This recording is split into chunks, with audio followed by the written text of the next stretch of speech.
दोस्तों, ये कहानी एक गरीब किसान की है। आइए सुनते हैं। गांव में एक गरीब और अनुभवी किसान अपने परिवार के साथ रहता था।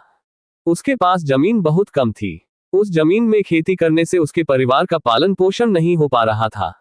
वह बहुत दुखी और परेशान होकर पास के शहर में गया और एक मंदिर के बाहर जाकर बैठ गया और सोचने लगा, ऐसा क्या किया जाए जिससे मेरी आर्थिक स्थिति में सुधार हो।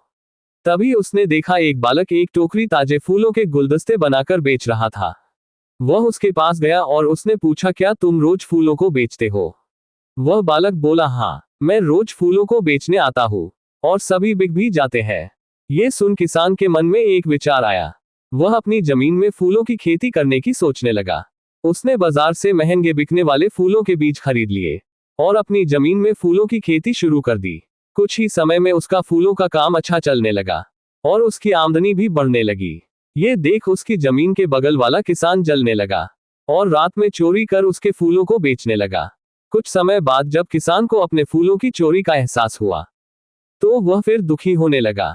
उसे शक था कि उसके बगल की जमीन वाला किसान ही उसके फूलों को चुराता है। उसने एक तरकीब सोची, क्यों ना चोर को ही चौकीदार बना दिया जाए। वह चोर किसान के पास गया और दुआ सलाम कर हालचाल पूछने लगा। तभी वह चोर किसान बोला, सब ठीक है भाई, बस जंगली पशुओं ने परेशान कर रखा है। आराम करने का समय ही नहीं मिलता। जंगली पशु आकर फसलों को बर्बाद कर देते हैं। तभी फूलों वाला किसान बोला, एक काम करते हैं, आज से रात में खेतों की रखवाली में करूंगा और दिन में आप कर लेना। इससे हम दोनों के खेतों की रक्षा भी हो जाएगी और हमें आराम भी मिल जाएगा। फूलों वाले किसान को मालूम था, अगर मैं जिम्मेदारी इसको देता हूं तो चोरी होने का सवाल ही नहीं होगा और अपने संबंध भी अच्छे बने रहेंगे। और चोर किसान भी सोचने लगा, अगर मैं इसकी बात नहीं मानता हूं तो कल के दिन कहीं मैं चोरी करते पकड़ा न जाऊं। ये सोचकर वह उसकी बात मान गया। तो दोस्तों, इस कहानी से हमें ये सीख मिलती है कि सांप भी मर जाए और लाठी भी न टूटे। इस तरह फूलों वाले किसान ने होशियारी से अपने संबंधों को अच्छा रखते हुए अपने फूलों के बगीचों की भी रक्षा की और चोर को ही चौकीदार बना दिया।